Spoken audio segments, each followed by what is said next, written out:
puts a round peg in a square hole. What I mean by that is that such tax policy can only work generally where there is price control. Now, this policy only favor the high and the mighty, the big players in the industries, because now they put those tax charges on their commodities. So we, the masses, pay for them. If it were to be in a civilized world, I would say it's the best welcome development. But Nigeria, personally to me, we've not tackled the issue of corruption. Any more money is not our issue. So personally, because the one we are earning currently from the revenue resources we have not seeing it being utilized. Every Nigerian is a government of its own self. I provide my electricity, I provide my security, I provide my housing, basically everything that is needed as a citizen. I did it for myself. Business is frustrated in Nigeria. To me, I don't have any opinion because it doesn't work for me.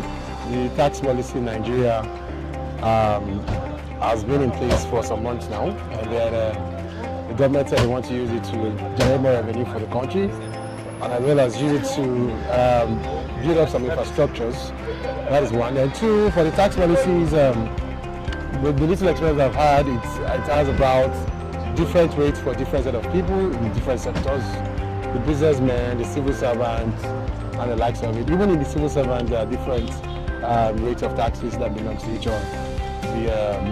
The salary earners, so as it is. So basically, that's the little knowledge I have about it, because I'm not highly impressed about the tax policies. The new tax policy is meant to raise revenue, if not for anything, to improve our infrastructures and domestic engagement with the government. The only disappointment is that those in power seem not to know align with their constituencies and the entire Nigerians.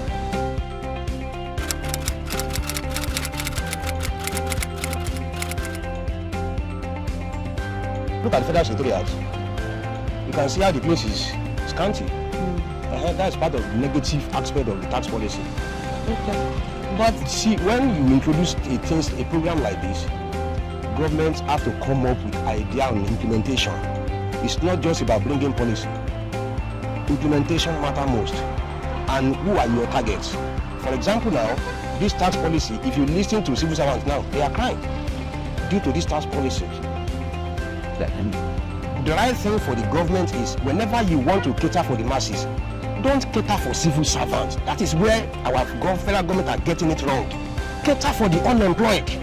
Think about the unemployed. Civil servants are now up to 10% of the population. But when they want to do anything, you said you increase salary to 70%, 70,000 minimum wages. 70,000 that is already mopped up by the masses, unemployed masses. Federal government are not paying contractors. 2024 budget is not yet over. Up to now, 2025, we are still waiting. Capital project.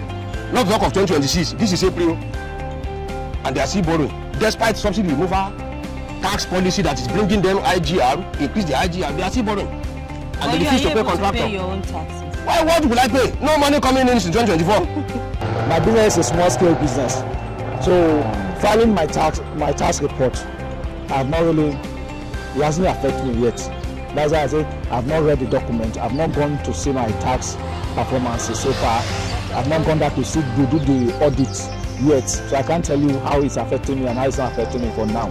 For me, I don't have a business, but I have friends who are into business and they are salary earners. So the first thing first is, if I am a salary earner and I run a business, why is it that my tax cannot suffice for the two? Why am I paying two different taxes on different ranges? That's one. Then two, there's a tax policy that is not unified as well. You hear of state tax policies. For example, if I'm living in Nasarawa State and then I'm working in FCT, FCT wants to get tax from me because I'm a civil servant in FCT, and while Nasarawa will tell me I need to pay tax because I have my accommodation in Nasarawa. So why can't we have a unitary form of tax policy that will cover up for the whole system rather than dual taxing? And that's the case. So for the business angle, I think it has hampered a lot of businesses, and it has hiked inflation, let's say inflation or prices of things, because when you're being taxed 10% or 15% of your earnings, you could imagine what it means. Imagine that you do a business and you're earning 1 million naira, and then you're taxed 10% of 1 million, that's 100 million naira. Don't forget that you pay your staffs. You still do some other infrastructures that you need to put up in your offices. So you still need to put some managerial policies that would still be part of that your earnings. So the question is, what are you going on with at the end of the day? That's one. And the only thing that could solve it is if there are infrastructures that could mitigate all these challenges. For example, look at the lights or electrification policies. For example, I live in a place, for the past 2 weeks we don't have lights in my area. And then you are telling me to pay tax for electricity. Or I buy my unit tax. I buy my unit, you've already pulled the tax. At the end of the day, nothing is being done about the light I've paid for. So that is just it. When you get to my account and see an account that is dormant, okay, tax the account. A lot of things, there's no ease of doing business in Nigeria, as we are saying. Everything is just on the radio. So the tax system will work. I am praying that I get contracts, get enough money to start moving so that you tax me. And remember to tax those in power. Tax the money you pay to senators before they collect it. Tax the one you pay to House of Reps. Enough tax for everybody. I do pray that it's digitalized. So the deduction, you have to sign it monthly with banks. So you don't have to drag yourself, because the stress of going out to look for what to eat is even far more on us Nigerians than going to process. Because of the level of hunger in Nigeria, the level of frustration, the level of carelessness from the government, it will be very painful for over 80 million Nigerians to go and start filling tax form. They will say pay who, they will tear it because of anger. A hungry man is an angry man.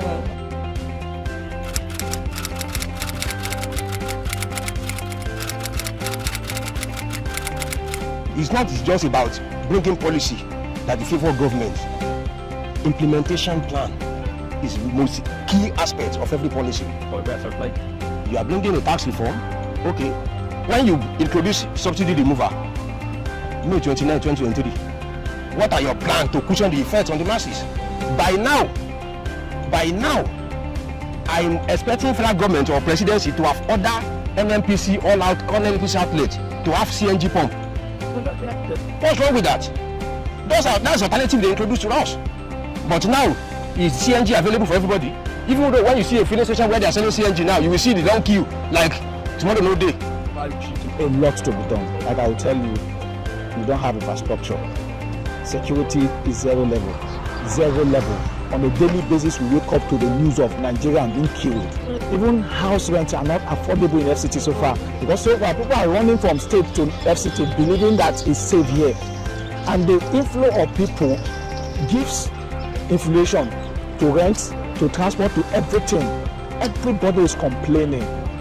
So there's a lot to do, but we don't see this government even attempting anything. The security is getting worse by the day. The economy is backsliding. Major amenities are humans here. The road to be accessible for everybody. The lights to be there for businesses. Water should be available. And then people should be able to afford housing rates of a low rate from the government itself. Those are things I feel like can go a longer way. The revenue generated from the taxes should be on a different, there should be a council. There should be a council for this revenue to handle this revenue. There should be a body that will be handling this revenue, so that Nigerians would notice it physically, like in local government areas where this money should be taken, so that projects will be implemented not under the control of the local government official, but that council, federal council, will be there. No giving of contract to private individuals. Implement it with Ministry of Work. Get our Ministry of Works, state and federal, start working. Get the institutions start working. All institutions in Nigeria are dead. In abroad, we work with municipalities. Work. They have a work department. They employ professionals and they do the project. Not merely if they want private contractors, they employ them as consultants, and the project starts day and night and is achieved under 1 month. Okay. So instead of cornering this money.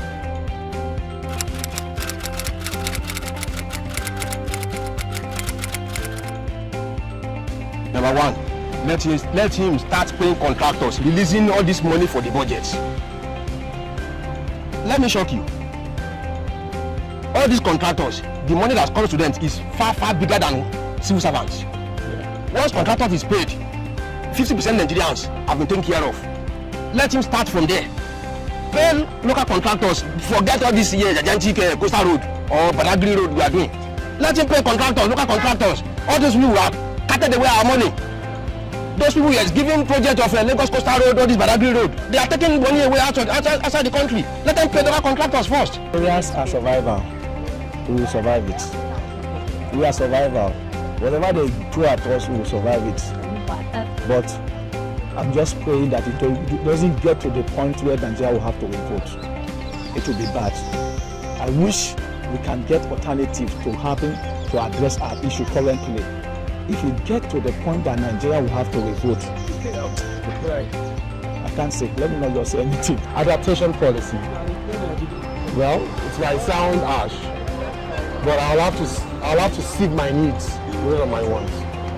That's the first thing. Because if you want to go beyond your means, you would actually get it. So the first thing first is sieve your needs to a second degree, and then remove away the wants, and then you keep your needs. That's one. Then if you want to do businesses, look for businesses that the tax rate policies are extremely low. For example, agricultural, maybe storage or farming policies. You could have your taxes low from that aspect. But then if you want to go into importation, you know you have to pay taxes as well. So that's two. Then to be much more adaptable, we need to now go into what I would call localization. Localization in the sense that what do we have in country that we can localize to ourselves to mitigate the tax policies. For example, why should I import something from China when I know I can find it here? Why should I import margarine when I know there are companies that can do it here?